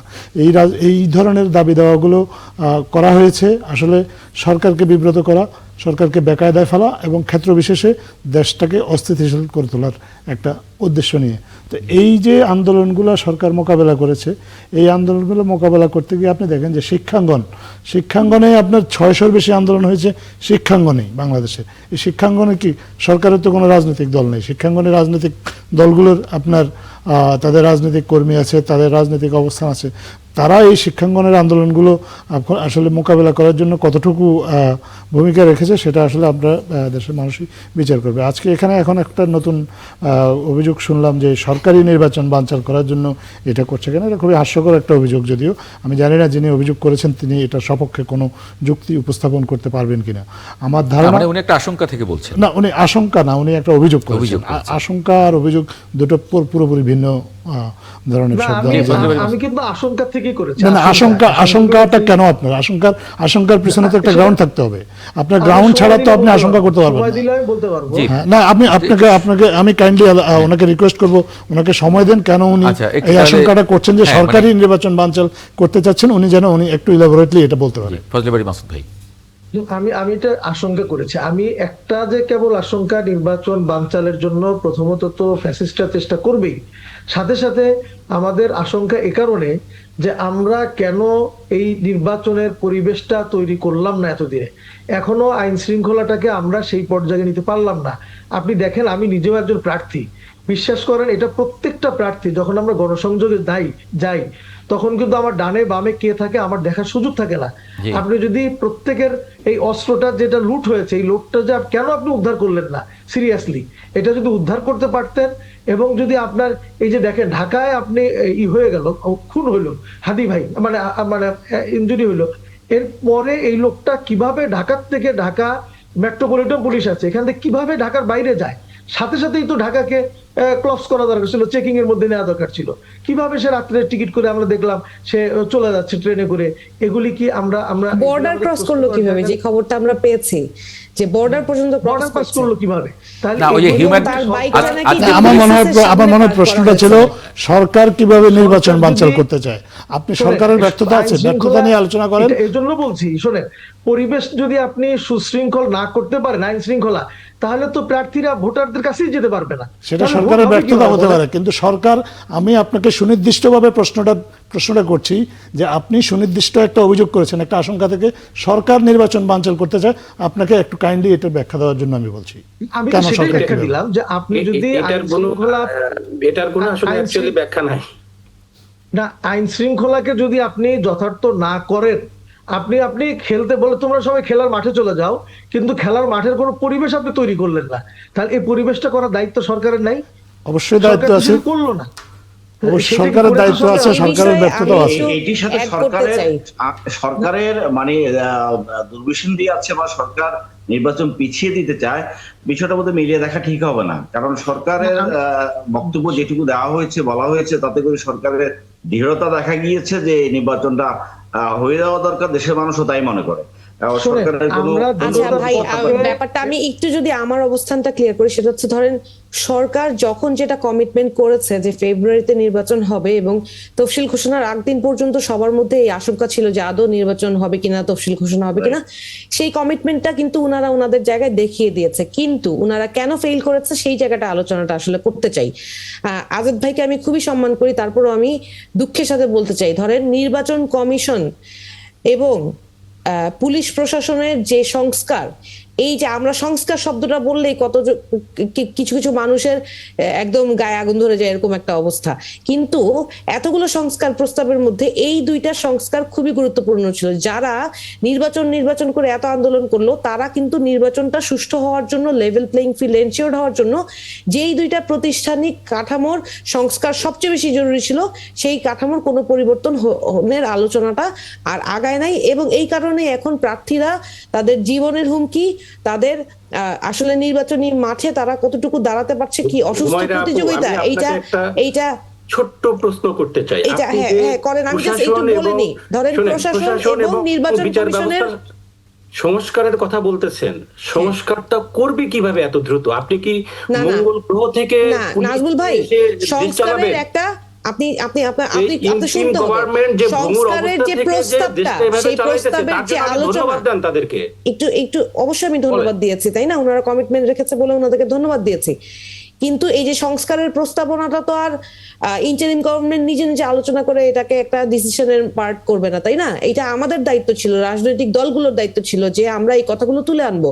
একমাত্র আমাদের দল ছাড়া এই বিষয়ে কেউ আলোচনা করে না, কারণ এটা গুরুত্বটাই ধরেন অন্যান্য যারা রাজনৈতিক দলগুলো এই সংস্কারের প্রস্তাবে আলোচনার মধ্যে ছিল, তারা এই বিষয়টা নিয়ে তাদের দায়িত্ব এবং দায় এড়িয়ে গিয়েছে। আমি দুঃখের সাথে বলছি, আমাদের এই দায়িত্ব ছিল যে নির্বাচনটা সুষ্ঠু হওয়ার জন্য এই প্রতিষ্ঠানগুলো, মানে আমরা দেখেন, আমরা ছোট হইতে পারি, আমাদেরকে আপনারা নতুন বলেন, কিন্তু আমরা প্রত্যেকটা জায়গায় চোখে আঙ্গুল দিয়ে দিয়ে দেখিয়ে দিয়েছি যে কোন কোন জায়গায় সমস্যা আছে। সেই সমস্যাগুলো আমরা আইডেন্টিফাই করেছি এবং সমাধানের রাস্তাও বলে দিয়েছি। কিন্তু হ্যাঁ, ওভারনাইট এটা সমাধান হবে না, কিন্তু আপনাদেরকে তো ইস্যুগুলো আইডেন্টিফাই করে কিভাবে সমাধান করতে হবে সেইটা আপনাকে রিজনেট করতে হবে, সেটা ডিসকাস করতে হবে, তাহলে না আপনি সেটার জন্য প্ল্যান প্রোগ্রাম করতে পারবেন। আপনি যদি সমস্যা আইডেন্টিফাই না করেন, সেইটা আমরা আইডেন্টিফাই করে দিলাম, শুনলাম সেটা নিয়ে সমাধানের রাস্তা আলোচনা না করেন, সেটা সমাধান আজীবনেও হবে না। এবং আজীবন এরকম ওসমান হাদি সহ, আমি হুমায়ুন সহ, এই যেখানে যতজন নির্বাচনী প্রার্থী আছেন সবার জীবনের উপরে হুমকি আসবে। বিরোধী শুধু প্রতিপক্ষ, যারা আমাদের প্রতিপক্ষ, ধরেন আমি যে আসলে নির্বাচন করছি, আমার প্রতিপক্ষ আমাকে গুলি করা লাগবে না। যারা যারা তাদের ছদ্মবেশেই, যারা পতিত পতিত স্বৈরাচারী শাসকের গোষ্ঠী, তারা তো ওপেন বলেই দিয়েছে যে তারা আমাদেরকে প্রতিহত করার জন্য সর্বশক্তি লাগিয়ে দিবে। এখন আইন শৃঙ্খলা যে বাহিনী, সেই বাহিনীটার যেই সংস্কারটা, যেটা পুনর্গঠনের যে প্রয়োজনীয়তা ছিল, সেটা ঠিক না করে এই আইন শৃঙ্খলা বাহিনীকে আপনি কিভাবে ঠিক করবেন? দেখেন, বা এই বাংলাদেশ সেই বাংলাদেশ, যে বাংলাদেশে দুইজন রাষ্ট্রপ্রধান সেনাবাহিনীর দ্বারা নিহত হয়েছে। সত্যি না বলেন? এইটা তো আমাদের অভিজ্ঞতার অংশ। আজকে বর্ডার গার্ড কোথায় ছিল? কিভাবে হাদির কে হত্যাকারী বর্ডার ক্রস করে পালিয়ে গেল? এই যে আমাদের এত ভঙ্গুর আইন শৃঙ্খলা অবস্থা, আমরা পার্শ্ববর্তী দেশকে আমরা প্রশ্ন করি, তারাও তাদের দায় এড়িয়ে যায়। কিভাবে দায় এড়িয়ে যায় ভাই? তারা শেখ হাসিনাকে ফিরে দিক, তারা একটু নাজমুল হাসানকে একটু ফিরে দিক, শুনি, তাহলে অনেকক্ষণ বুঝবো যে তাদের কথা তিনি বলতে সত্যি। চেয়ে- যুক্ত করতে হুমায়রা চেয়েছিলেন। আপুরা আসলে যেটা বলে, ওনারা সুন্দর সুন্দর কথা বলে, প্রস্তাব দেয়, সংস্কারের কথা বলে। সংস্কারটা এত দ্রুত সম্ভব কিভাবে? ইন্টিম আমরা গভর্নমেন্টের বলেছি আলোচনা করেন সমাধানের রাস্তা। প্রবলেমটা আমরা আইডেন্টিফাই করে ক্ষমতা দিয়েছি। আছে? আমি একটু আমার বলতে কথা চাই। আগে শেষ করতে দেন। ইন্টিম গভর্নমেন্টের কি ক্ষমতা আছে যে আমাকে, আপনাকে, বা এখানে মাসুদ ভাই আছে, বা এই যে আমাদের অভিজ্ঞ স্বপন ভাই আছে, তাদেরকে পুলিশ অফিসার হিসেবে নিয়োগ দেওয়ার? সেই ক্ষমতা তো নাই। একজন পুলিশ অফিসার বা পুলিশে আপনি নিয়োগ দিতে গেলে একটা নিয়োগ বিজ্ঞপ্তি দিতে হবে, তারপরে সিলেক্ট করতে হবে, তারপরে ট্রেনিং দিতে হবে, তারপরে তাদেরকে দায়িত্ব বন্টন করতে হবে। তো এখন ইন্টিম গভর্নমেন্টের হাতে যারা আছে, আনসারটা দিতে চাই। এক্সিস্টিং স্ট্রাকচারে এদের মূল্যবোধ ফিরে আনা এবং জবাবদিহিতা নিশ্চিত করা হলো, এদেরকেই কাজে লাগিয়ে আপনি এই আইন শৃঙ্খলা পরিস্থিতি ঠিক করতে পারতেন। দেশের ভঙ্গুর অবস্থা থেকে ইন্টিম গভর্নমেন্ট যেভাবে মোটামুটি ভাবে যেভাবে ঠিক করেছে, এটা ইটস এনাফ। এখন জি ভাই, এই জুলাইয়ের আগে আপনারাই ইন্টারিম গভর্নমেন্টকে গালি দিচ্ছিলেন, হঠাৎ করে আপনি শোনেন, অ্যাডভোকেট আপু, আপনি শোনেন। আমার মনে হয় আমরা এখন অনেক পুলিশের সংস্কার এবং পুনর্গঠন দুইটা বিষয়টাকে আসলে আপনি সংস্কারের আলোচনাটা করবেন, নির্বাচনটা কিভাবে হবে সেটা আপনারা খালি সংস্কারের ঠিক। কথা বলেন। সংস্কার কি? আপনি নির্বাচন চান না কেন? নির্বাচন হয়ে কে বললো একটি চাই না? শক্তিশালী সরকার আমার মনে হয় এই বিতর্কটাকে আমাদের ঢোকা উচিত কাজ হবে। বলেন, নির্বাচনের জন্যই তো যেই জিনিসটা আমরা প্রয়োজন এই ছিল সেটা বিতর্কটা নিয়ে নিতে আলাপ চাই না। করছি। বলেন দেখুন। আমরা একটা লেভেল প্লেইং ফিল্ড তৈরি করবার ক্ষেত্রে রাজনৈতিক অংশীদাররা কি ভূমিকা রাখতে পারি সেই বিষয়ে আলোচনাটাকে যদি আমরা Exactly. করতে পারি, শোনেন, স্বপন ভাই, তাহলে আমাদের কাজটা হবে। যেটা Exactly. বলা হচ্ছে যে হ্যাঁ, অবশ্যই সরকারের উচিত যারা নির্বাচন করবেন বা যারা প্রার্থী, তাদের প্রয়োজনীয় নিরাপত্তাটুকু দেওয়া। এবং আমরা যদি এই কাজটা শুধু সরকারের উপর ছেড়ে দিই, আমরা মনে হয় আমরা ভুল করব। আমাদের প্রার্থী হিসেবে, আমাদের রাজনৈতিক নেতা হিসেবে, রাজনৈতিক কর্মী হিসেবে আমাদেরকে কিন্তু সেলফ অ্যাওয়ারনেস থাকতে হবে। আপনি হ্যাঁ, মানে দেখেছেন যে সরকার কিন্তু আজকে- সেটার কথাই বলছে।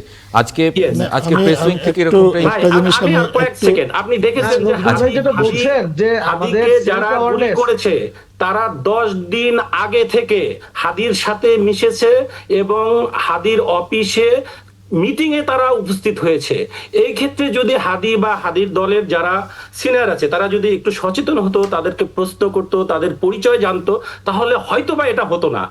সেই জন্য আমাদেরকেও কিন্তু সচেতন হতে হবে। ধন্যবাদ, এবার বলেন। জি, আমি বলতে চেয়েছি যে ভাই যে বললেন যে প্রার্থীর অ্যাওয়ারনেস, আচ্ছা অ্যাওয়ারনেস আপনি কতটুকু করবেন? আমার যেই লোকটা 2 বার জামিন পেয়ে বেরোয় আসলো, এই লোকটার ব্যাপারে সরকারের নজরদারি কি? তারপরে দেখেন যে অস্ত্রগুলো থানার থেকে যে লুট হয়ে গেল, সেই অস্ত্রগুলো কতটুকু উদ্ধার হয়েছে, আপনি কতজন ডেভিল ধরতে পেরেছেন, এগুলি তো আপনি করেন নাই। এগুলি না আপনার- করে না, ভাই, এই আমি তো প্রসঙ্গগুলো জনসংযোগে কিন্তু যাবো। এটা আমি কিভাবে অলরেডি মানুষের আমরা সাথে ডিসকাস কথা করেছি। বলবো? আপনার জনসংযোগে কি? আমি যাবো। যে জনসংযোগে যাব, হ্যাঁ। আমি জনসংযোগে যখন যাব তখন আমি কে স্বৈরাচারের দোসর, কে অস্ত্রধারী, আমি এটা পার্থক্য করবো কিভাবে? আমি তো অন্তর্যামী না। আপনার কথাটা তো বাস্তব না, না practical ঠিক, না। এটা খুবই ঠিক, এটা খুবই ঠিক। আসলে একজন প্রার্থী তো দিনে রাতে অনেক সময় দেখা যায় যে 18 ঘন্টা তিনি ক্যাম্পেইনে থাকেন। আইন শৃঙ্খলা বাহিনীর দায়িত্ব এটা। কাজ যে এটা আইন শৃঙ্খলা বাহিনীর মানে কাজ। পার্থক্য করে দেওয়া এটা যে আইন কে শৃঙ্খলা বাহিনীর কাজ। ফ্যাসিবাদ, কে কার জি, মনে এটা আইন কি শৃঙ্খলা আছে। বাহিনীর কাজ। আমাকে নিরাপত্তা দেয় আইন No, শৃঙ্খলা no, বাহিনীর আপু, কাজ। নজরুল ভাই যে জি, বলছে, আপনার শৃঙ্খলা অনেক বাহিনী টাকা আছে, আপনি অসুস্থ প্রতিযোগিতা করে আর্মস আর এই সশস্ত্র বাহিনী আপনি সাথে রাখতে পারেন, আমার সেই সুযোগ নাই। না, এটা আপনি ঢালাও বললেন আমাদের সশস্ত্র বাহিনীর সাথে রাখতে পারি না, এই জন্য আমার নিরাপত্তা আসলে দেশকে আচ্ছা, দিতে হবে। আমি একটু বলতে চাই, একটু জি। এই বিতর্কটা আমরা যেখানে নিয়ে যাচ্ছি, স্বপন আসলে স্বপন ভাই, আমি একটা কি- বিরতি নিয়ে আসি। ক্ষমতা হ্যাঁ, আছে। একটু বিরতি নিয়ে আসি, একটু তাহলে সময় নিয়ে শুনতে পারবো, না হলে আগে মাঝপথে কাটতে হবে। একটা ছোট্ট বিরতি নিচ্ছি, তারপরে এই আলোচনাতেই আমরা যুক্ত হবে এখান থেকেই। বিরতির পরে আরেকবার স্বাগত জানাচ্ছি ৭১ জার্নালে। বিরতির আগে আমরা যে আলোচনায় ছিলাম, আবুল কালাম আজাদ মজুমদার, আপনি একটু ক্লারিফাই করতে চেয়েছিলেন পুলিশ সংস্কার এবং পুলিশ পুনর্গঠন, এ দুটো বোধহয় আমরা একটু মিলিয়ে ফেলছি। এক্স্যাক্টলি, আমার কাছে তাই মনে হচ্ছে যে পুলিশ সংস্কার নিয়ে অনেক আলোচনাই হচ্ছে, কিন্তু আমার কাছে মনে হচ্ছে যে আমাদের যারা আলোচক আছেন তাদের তারা এবং আসলে দেশের সাধারণ মানুষের মধ্যে এই দুইটা বিষয় নিয়ে কিছুটা কনফিউশন আছে। আমরা একটা হচ্ছে পুলিশ পুনর্গঠন, যেটা পুলিশ বাহিনী, আগে যে বাহিনীর যারা সদস্য ছিলেন তাদের অনেককে বাদ দিয়ে বা নতুন করে পুলিশ নিয়োগ দিয়ে নতুন করে তাদেরকে ট্রেন্ড আপ করে তাদেরকে আবার আইন শৃঙ্খলা রক্ষার দায়িত্বে আপনার নিয়োজিত করা, এটা হচ্ছে পুলিশ পুনর্গঠন। এটা কিন্তু সময় সাপেক্ষ বিষয়, কারণ আপনি চাইলেই কিন্তু একজন পুলিশ নিয়োগ দিতে পারবেন না। আগে একটা সেট আপনি একেবারে ওভারনাইট চেঞ্জ করে ফেলতে পারবেন না। সেটি বলছিলেন নাজমুল যে, হাসান। পুনর্গঠন করতে গেলে আপনার নতুন পুলিশ নিয়োগ দিতে হবে। নতুন পুলিশ নেওয়া প্রায় 17,000-এর মতো নতুন পুলিশ নিয়োগের বিষয়টা কিন্তু আপনারা দেখেছেন, এবং তাদেরকে নিয়োগ দেওয়া হয়েছে এবং তাদেরকে দেওয়ার পরে বোধহয় তো একটা লম্বা ট্রেনিংও দিতে হয়। হ্যাঁ, প্রায় কিন্তু বাংলাদেশে যেখানে পুলিশ ফোর্সের সংখ্যা হলো 1.5 লক্ষ, সেখানে আপনি 17,000 পুলিশ নিয়োগ দিলেই কি আপনি পুলিশ পুনর্গঠন হয়ে যায়? পুলিশ পুনর্গঠনটা সময় সাপেক্ষ বিষয়। এরপর যদি আপনি বলেন পুলিশ সংস্কার, আমি মনে করি সংস্কারটা হচ্ছে পুলিশের যে অপারেশনাল প্রসিডিউর, সেটা হচ্ছে সংস্কার। আগে আমরা পুলিশকে দেখেছি anti people police role play করতে। পুলিশের যেটা দায়িত্ব পুলিশিং, সেটা না করে তারা রাজনৈতিক লেজুর ভিত্তি করেছে, রাজনৈতিকভাবে ব্যবহৃত হয়েছে। সংস্কারের যে আলোচনাটা হয়েছে সেই আলোচনাটা হচ্ছে পুলিশ রাজনৈতিকভাবে ব্যবহৃত হতে পারবে না। পুলিশ তার উপর যে অর্পিত যে দায়িত্ব, সেটা তাকে সঠিকভাবে পালন করতে হবে। আমরা জুলাই গণ অভ্যুত্থানের সময় দেখেছি 6 জন আমাদের সমন্বয়ককে আপনার ডিবি পুলিশ নিয়ে বিনা পরোয়ানায় আটক রেখেছে, সম্পূর্ণ বেআইনিভাবে তাদের ডিবি কার্যালয়ে। এটা এখন পুলিশ পারবে না। পুলিশকে যদি ডিবি পুলিশ কাউকে নিয়ে যেতে হয়, তাহলে তার পরিচয় দিতে হবে যে তিনি ডিবি পুলিশ, এবং কারণ ব্যাখ্যা করতে হবে, অথবা কারো বিরুদ্ধে যদি কোনো গ্রেপ্তারি পরোয়ানা থাকে সেটা তাকে জানাতে হবে। সংস্কার হচ্ছে সেটা যে পুলিশ চাইলেই জনগণের উপর গুলি চালাতে পারবে না। আপনি আমরা 1700 আন্দোলনের কথা বলেছি। 1700 আন্দোলনে পুলিশ কি কয়টা ঘটনায় গুলি চালিয়েছে? গত 1.5 বছরে তো কোনো পুলিশ একটা দুটো ঘটনা বাদ দিলে আমি জানি না একটা দুটো ঘটনাতেও ঘটেছে কিনা পুলিশ লাইভ বুলেট সেটা ব্যবহার করে একটা পরিবর্তন। পুলিশের আইনে বলা আছে যে আপনার কাউকে যদি গ্রেপ্তার করা হয় তাকে 24 ঘন্টার মধ্যে আদালতে হাজির করতে হবে। পুলিশকে যদি একজন নাগরিক জিডি করে কোনো বিষয়ে, পুলিশকে সেই জিডি গ্রহণ করতে হবে এবং একটা নির্দিষ্ট সময়ের মধ্যে পুলিশকে মামলা তদন্ত শেষ করতে হবে। পুলিশের যে সংস্কার বলতে আমরা এগুলো বুঝি। এই পুলিশিং, যেটা পুলিশের কাজ হচ্ছে পুলিশিং, এই পুলিশিংয়ের কাজটা যেন তারা ঠিকঠাক মতো করতে পারে, কোনো ধরনের বাধা বিপত্তি, কোনো ধরনের চাপ, কোনো ধরনের প্রভাব না থেকে, সেটাকে মনে করি আমরা সংস্কার।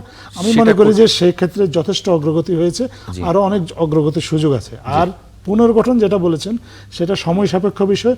পুনর্গঠনের কাজটা শুরু হয়েছে, কিন্তু এই কাজটাকে আসলে বেগবান করার জন্য আরো সময় প্রয়োজন, এবং আমরা বিশ্বাস করি আমাদের সামনে যে নির্বাচিত সরকারটা আসবে তারা সেই কাজটা জারি রাখবে, সেই কাজটা করবে।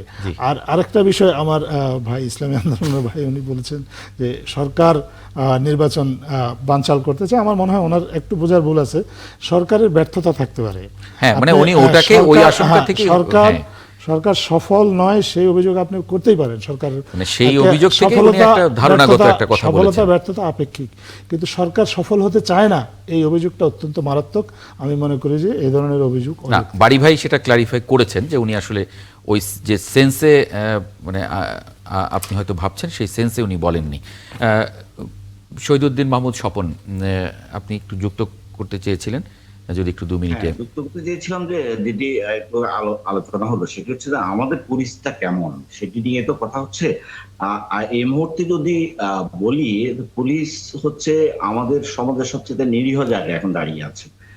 বিষয়টা এমন যে আমরা যেখানে যে আমরা যারা এলাকায় যাই অথবা মেট্রোপলিটন সিটিতে হয়তো একরকম একটা অবস্থা বিরাজ করছে, কিন্তু আপনি যদি প্রান্তিক এলাকায় যান তাহলে দেখবেন যে থানাগুলো কিভাবে পরিচালিত হচ্ছে, সেখানে শক্তির ভারসাম্যটা কি তার বিবেচনা নিয়েই কিন্তু পুলিশ সেখানে সেই বিহেভটা করছে। যে ক্ষমতার প্রভাব দেখাতে পারবে অথবা আগামী দিনে কি সরকার গঠন করতে পারবে তার উপরে বিবেচনা করে পুলিশ সেই কাজটা করছে।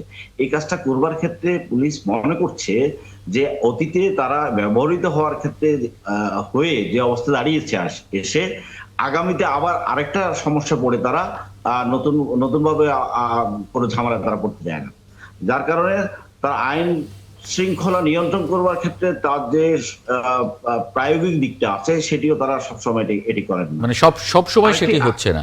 জি, সেটি হচ্ছে না মানে অনেক ক্ষেত্রেই হচ্ছে না। আরেকটি কথা বলি, আমাদের পুলিশের সংস্কার নিয়ে যে কথা হয়, আমরা পুলিশ সংস্কার নিয়ে বহু কথা হয়েছে। 111 আপনার মনে আছে, পুলিশ সংস্কার নিয়ে অনেকগুলো কাজ হয়েছে, কিন্তু পরবর্তী রাজনৈতিক সরকার কিন্তু সেই কাজটি আর করে নাই। আমাদের পুলিশ তৈরি হয়েছে কিভাবে? কিন্তু এবারে দমন, বিদ্রোহ দমন এবং খাজনা ট্যাক্স আদায় করবার জন্য আমাদের পুলিশ, অর্থাৎ জনগণের বিপক্ষে যে কাজটা করবার জন্য যে পুলিশের আইন বিধিবিধান তৈরি হয়েছে, মৌলিকভাবে সেই জায়গা থেকে কোনো সংস্কার করে জনবান্ধব পুলিশ তৈরি করবার আমাদের যে সংস্কার হওয়ার কথা ছিল হয়নি। এই সরকার এটা কিন্তু উল্লেখ করেছেন আবুল কালাম আজাদ মজুমদার, উল্লেখ করেছেন যে এটার একটা প্রসেস শুরু হয়েছে, এই প্রসেসটা পরবর্তী সরকারগুলোকেও জারি রাখতে হবে। একটু আমরা কমিশনে দাবি করতেছিলাম যে পুলিশ কমিশন গঠন করবার জন্য, সেটা কমিশন গঠিত হয়েছে, কিন্তু সেই কমিশনের প্রস্তাবটি গৃহীত হয়েছে, কিন্তু সেই পুলিশ কমিশনের যে কাজের পরিধি যেটি দেওয়া হয়েছে, যেটি একটা আলাদা একটা মানে সেটা তো সুযোগ আছে রাজনৈতিক সরকার ক্ষমতায় আসলে এটা নিয়ে, কারণ একটা কমিটমেন্ট তো আসলে রাজনৈতিক দলগুলো মিলে আপনারা মিলে করেছেন যে আমরা আসলে এটা করতে চাই, আমরা চেঞ্জটা চাই। কিন্তু রাজনৈতিক সরকারের সময় এই পুলিশের ব্যবহারটা, অপব্যবহারটা রাজনৈতিক সরকারের সমস্যা বেশি হয় হয়ে থাকে। মানে এবার সেটার সুযোগ, মানে কমিটমেন্ট যেহেতু করে যাচ্ছেন আপনারা, যারা সরকারে যাবেন তারা নিশ্চয়ই কমিটমেন্ট রক্ষা করবেন, নইলে তো সামনে আবার সেগুলোর জন্য জবাব দিয়ে থাকছে। আমি একটু নাজমুল হাসান ভাইয়ের কাছে যাই, তারপরে আপনার কাছে আসবো। আমি বাড়ি ভাইয়ের কাছেও একটু যাওয়ার আছে। নাজমুল হাসান। জি নাজমুল হাসান, মানে পুলিশের যে সংস্কার, এইটার যে প্রসেসটা শুরু হয়েছে বা যেটা আকাঙ্ক্ষা সবগুলো রাজনৈতিক দল, বিশেষ করে জুলাই আন্দোলনের পরবর্তীতে আমরা যে এক জায়গায় গিয়ে আমরা যে কমিটমেন্টটা করছি রাজনৈতিক দলগুলো, এইটা মানে আমরা এর আগেও দেখেছি রাজনৈতিক দল ক্ষমতায় আসলে তখন সেই কমিটমেন্টটা তারা রাখেন না, বা তারা আসলে অন্যভাবে পুলিশকে ব্যবহার করেন, প্রশাসনকে ব্যবহার করেন। এটা একটা রেওয়াজ পরিণত হয়েছে গত 54 বছরে। আমরা এটা আসলে কখনো ব্যর্থ হতে আমি আসলে ঢাকা বিশ্ববিদ্যালয়ে সমাজ বিজ্ঞানে পড়াশোনা করেছি, কাজেই সমাজতত্ত্ব বা প্রশাসনের যে মনস্তত্ত্ব, এটা নিয়ে হালকা পড়াশোনা করি আর কি। এখানে আসলে ওই সংস্কার করে কোনো লাভ নেই। সহজ কথা হচ্ছে, পুলিশকে রাজনৈতিক উদ্দেশ্যে ব্যবহার করা যাবে না, এই শব্দটাই হচ্ছে সবচেয়ে বড় সংস্কার। ফ্যাসিবাদের সময়েও কিন্তু অনেক সুন্দর আইন ছিল, অনেক সুন্দর বিধিবিধান ছিল, কিন্তু কোনো কিছুই মান্য করা হয় নাই। পুলিশকে রাজনৈতিক উদ্দেশ্যে লাঠিয়াল হিসেবে ব্যবহার করা হয়েছে। সেই জন্য আজকে যেটা বললেন যে সংস্কার কমিশনে বিভিন্ন রাজনৈতিক দল একসাথে মিলে যে কমিটমেন্ট করেছেন যে পুলিশকে রাজনৈতিক উদ্দেশ্যে ব্যবহার করা যাবে না, শুধু এই কমিটমেন্টটা রক্ষা করলেই পুলিশের সবচেয়ে বড় সংস্কার। মানে কিন্তু যদি পুলিশ নিজে ব্যবহৃত হতে আসতে চায় তখন কি করবে? পুলিশকে অবশ্যই সরকারের কথা শুনে কাজ করতে হবে। এটা শুধু বাংলাদেশে না, বিশ্বের সব দেশেই প্রশাসন সেই সরকারের কথা শুনে কাজ করে। আপনি ট্রাম্প প্রশাসনের দিকে দেখেন, যে ট্রাম্প যখন প্রেসিডেন্ট হলেন, উনি কিন্তু ওনার মতো করে প্রশাসন সাজিয়ে নিলেন। কারণ একটা সরকার, একটা রাষ্ট্রযন্ত্র চালাতে গেলে অবশ্যই তার মতো করে প্রশাসন সাজাতে হবে, প্রশাসনকেও সরকারের কথা শুনতে হবে। মানে ওখানে তো পলিটিক্যাল ব্যুরোক্রেসি আছে, মানে সেটা যেটা ন্যায্য আদেশ বা যেটা সঠিক বা আইনের মধ্যে যে নির্দেশ, সেটা প্রশাসন সঙ্গে সঙ্গে বাস্তবায়ন করবে। কিন্তু কিন্তু পুলিশকে যদি লাঠিয়াল হিসেবে আমরা ব্যবহার করি, তাহলে তো এই যে সংস্কারের পৃষ্ঠার পর পৃষ্ঠা করে পুস্তক রচনা করে কোনো লাভ নেই। না, কিন্তু স্বপন ভাই যেটা বলছিলেন যে পুলিশ বা প্রশাসন আগে থেকেই জানছে যে অমুকে যদি ক্ষমতায় আসে তাহলে তার সুবিধা হবে, সে নিজেই তো সেখানে গিয়ে ধর্ণা দিচ্ছে আগেই। স্বপন ভাই যেটা বলছেন সেটা হয়তো আমাদের মতো বিশ্বের দেশের একটি কমন সিনারিও বা কমন বাস্তবতার কথা বলেছেন। এটা কিন্তু আপনি রাতারাতি একবারে রিমুভ করতে পারবেন না। রাতারাতি প্রত্যেকটা পুলিশ অফিসারকে একবারে মানে সৎ নিরপেক্ষ করতে পারবেন না। তবে সংস্কার প্রক্রিয়া যেটা শুরু হয়েছে এটা যদি অব্যাহত থাকে, হ্যাঁ, ডে বাই ডে ইমপ্রুভ হবে। এটা তো আসলে এখানে তো কোনো দ্বিধা নেই। কোনো দ্বিধা নেই। নাজমুল ভাই, আমি একটা কথা বলি, রাজনৈতিক সদিচ্ছার কথা যেটি বলছেন, রাজনৈতিক কর্তৃপক্ষ যদি নিরপেক্ষ জায়গা থাকে তাহলে পুলিশ নিরপেক্ষ জায়গায় কাজ করতে পারবে। আমি তো ওই কথাটাই করতে পারবে।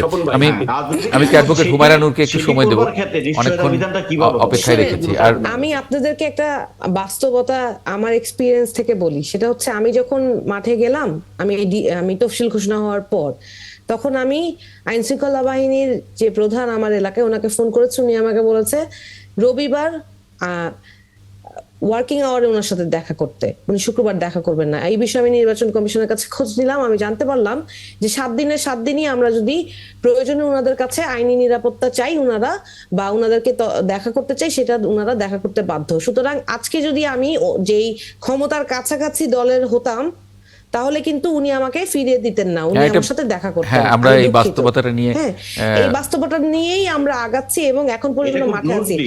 এই যে এটা একদম বিস্তৃতভাবে আছে, এখনো বিদ্যমান। এটা এই জায়গায় কোনো উন্নতি হয় না। আবুল কালাম আজাদ মজুমদার কিন্তু বলছিলেন যে আসলে এটা তো মানে দীর্ঘদিনের একটা ব্যাপার এবং একটা অভ্যস্ততা হয়ে গেছে পুলিশের, সেখান থেকে। কিন্তু নাজমুল ভাইরা যেটা বলতে চাচ্ছেন যে এই নিরপেক্ষতা ওভারনাইট হবে না, শুনেন, আপনার নিয়ত যদি ঠিক থাকে, আপনি যদি রাজনৈতিক দল হিসেবে আপনি মানুষের সেটাই আমরা তাহলে একটু আমরা একটু অপেক্ষা করি না, মানে আমরা এতদিন অপেক্ষা করলাম, আমরা আরেকটু অপেক্ষা করি পরের সরকার আসলে কি ভূমিকা নেয় এখানে, তারপরে না হয় আমরা সেটার আরো জোরালো আন্দোলন আমরা গড়ে তুলতে পারবো নিশ্চয়ই। শেখ ফজলে বাড়ি মাসুদ ভাই কি আছেন? জবাবদিহিতা নিশ্চিত।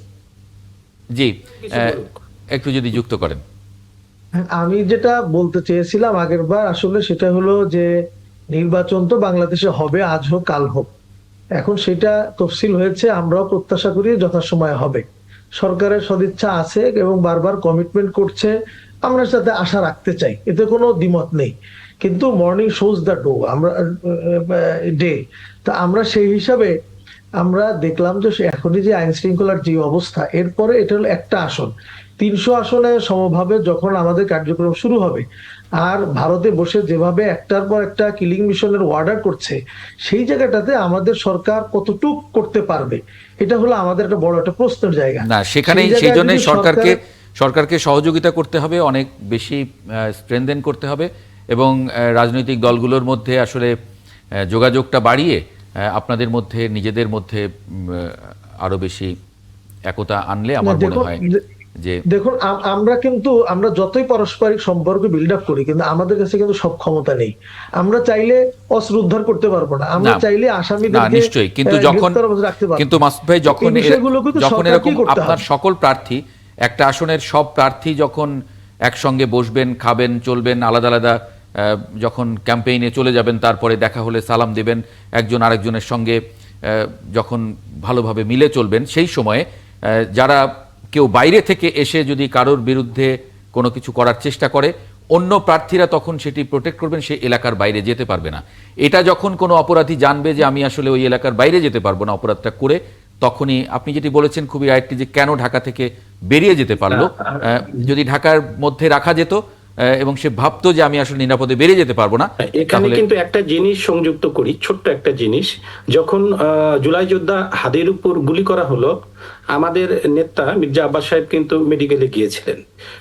ঢাকা মেডিকেলে যাওয়ার পর ওনার যে অভিজ্ঞতা, সেটা কিন্তু আমরা মিডিয়া মারফত দেখেছি যে কোনো কিছু না জেনে তাৎক্ষণিক তাকে ব্লেম গেম দেওয়া শুরু করবে। না, এরকম অনেক সময় হয় কিন্তু মানে তাৎক্ষণিক প্রতিক্রিয়া তো আসলে মানে এই জিনিসটা হঠাৎ করে যখন হয়ে যায় কোনো কিছু, সেই সময় হয়তো অনেকে ভেবেও কিছু করেনি, সেটাও হতে পারে। মানে আমরা আর ওই আলোচনাগুলোতে না যাই, ওগুলোতে গেলে আসলে দূরত্ব আরো বাড়ে। শেষ করি, আমি যেটা বলতেছিলাম সেটা হলো যে সেজন্য সরকারের যেটা করণীয় সেটা তার করা উচিত, সেটা না করলে কিন্তু হ্যাঁ, আপনি যেটা উল্লেখ করেছেন যে অস্ত্র উদ্ধার সহ যে যে বিষয়গুলো আপনি উল্লেখ করলেন, সেগুলো আমাকে এই আলোচনাটা শেষ করতে বলা হচ্ছে। আরেকটি গুরুত্বপূর্ণ আলোচনা একটু ঢুকবো। জি মাসুদ ভাই, থ্যাংক ইউ। আরেকদিন আপনি একটু সময় দিলে আর একটু বেশি করে আলাপ করতে পারবো। অধ্যক্ষ মাওলানা শেখ ফজলে বাড়ি মাসুদ, অ্যাডভোকেট হুমায়রা নূর, শহীদুদ্দিন মাহমুদ স্বপন এবং নাজমুল হাসান, আপনাদের সবাইকে অনেক ধন্যবাদ। আপনাদের জন্য শুভকামনা রইল জার্নালে যুক্ত হবার জন্য আজকে। দর্শক, একটা ছোট্ট বিরতি নেব। বিরতির পরে আলোচনা করতে চাই 24 ঘন্টায় 387 জন ডেঙ্গুতে আক্রান্ত হয়েছেন এবং মারা গেছেন 5 জন।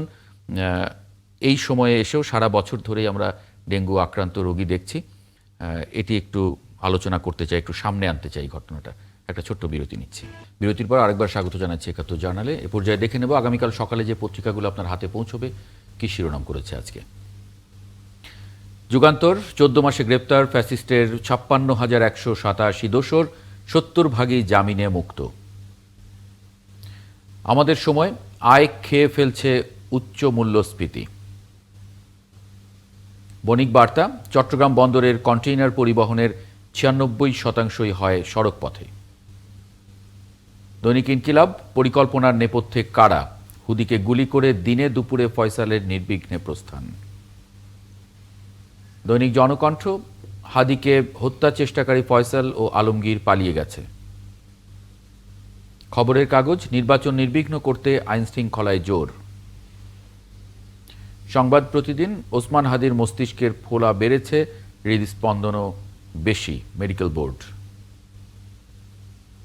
CMP brings SMG shoot at sight.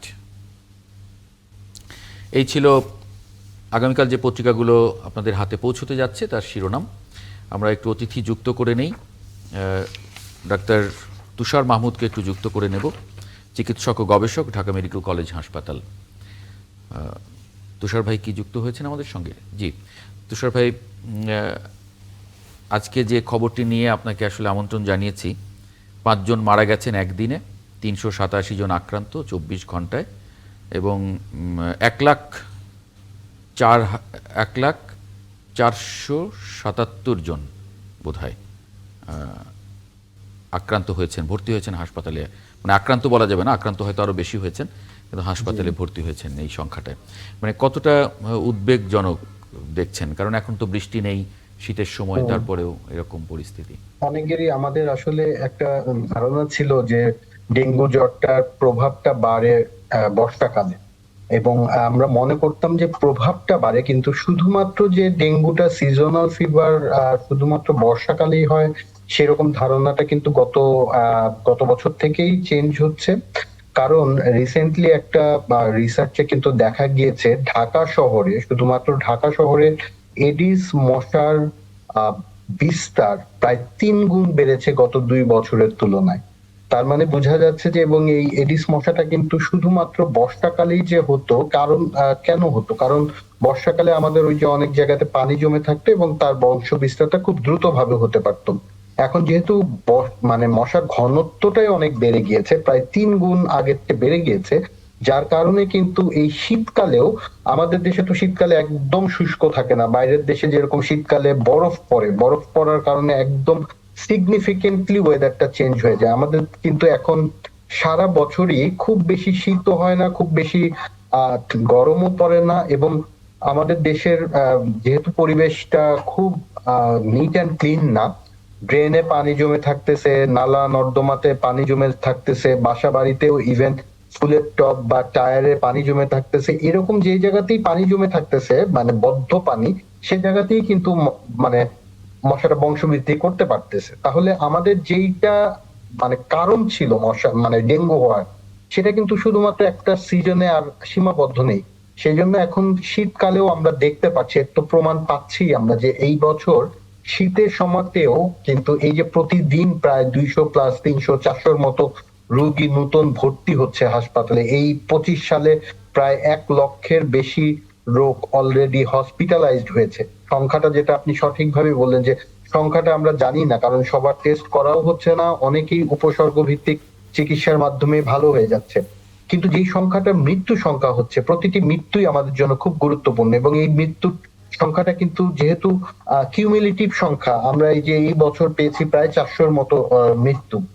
এই সংখ্যাটা কিন্তু আমরা যদি এখন থেকে প্রতিরোধের ব্যবস্থা না নিই, আমরা পরিবেশটাকে যেমন পরিষ্কার রাখতে হবে, মশা নিধন করার জন্য যে ব্যবস্থা করতে হবে, আমরা ওই আগের বছরের মতো করলে হবে না। আমরা বুঝতে পারছি যে 3 গুণ মশার ঘনত্ব বেড়ে গেছে, তার মানে আমাদেরও এফোর্টটাও 3 গুণ দিতে হবে, প্রয়োগ করতে হবে। জি এক্স্যাক্টলি। এবং এর সাথে সাথে কি করতে হবে, আমাদের এই যে ডেঙ্গুর যে ভ্যাকসিন আসছে, আশা করি সামনের বছর অ্যাভেলেবল হয়ে যাবে। সো আমাদের দেশের জন্য ডেঙ্গু ভ্যাকসিনটাকেও যত দ্রুত মানে এটা কি সম্ভব সবগুলো ভ্যারিয়েন্টের জন্যই, মানে ডেঙ্গুর তো কয়েকটি ধরনের কথা আমরা শুনি, সব ধরনেই কি কার্যকর হবে? এই জন্যই কিন্তু ডেঙ্গু ভ্যারিয়েন্টের কারণেই কিন্তু ব্যাংককে যেমন ভ্যাকসিনটা এখন অলরেডি আছে, কিন্তু আমাদের দেশের জন্য এটা প্রযোজ্য হবে না দেখে কিন্তু অ্যাপ্রুভালটা পাচ্ছে না, কারণ আমাদের দেশে যে ভ্যারিয়েন্ট আছে তার জন্য যথেষ্ট কার্যকরী না। আমাদের দেশের অনেক গবেষণার মাধ্যমে অনেক ফার্মাসিউটিক্যাল কোম্পানিগুলি কিন্তু ভ্যাকসিনটা নিয়ে আসছে, একদমই লাস্ট ফেজ ট্রায়ালে আছে। সো আশা করছি সামনের বছর যদি চলে আসে, আমরা পরিবেশ সাথে সাথে নিজেদের প্রতিরোধের জন্য ভ্যাকসিনটাকে নিয়ে প্রতিরোধ করতে পারবো। জি, আবুল কালাম আজাদ মজুমদার একটু মন্তব্য করবেন। উনি তো যেগুলো বলেছেন এগুলো সবই খুব গুরুত্বপূর্ণ পয়েন্ট। জলবায়ুর পরিবর্তন, এটাও একটা বিষয়। আপনার মশার যে অভিযোজনশীলতা, তারা একটা সময়ে যেটা উনি বলেছেন যে বর্ষাকালে মশার বিস্তারটা বেশি ছিল, এখন তার যে বর্ষার পর শীতকাল এসেছে, কিন্তু শীতকালেও মশা বেঁচে থাকতে পারছে এই তাপমাত্রা কমে যাওয়ার ফলেও। এগুলো সায়েন্টিফিক কারণ।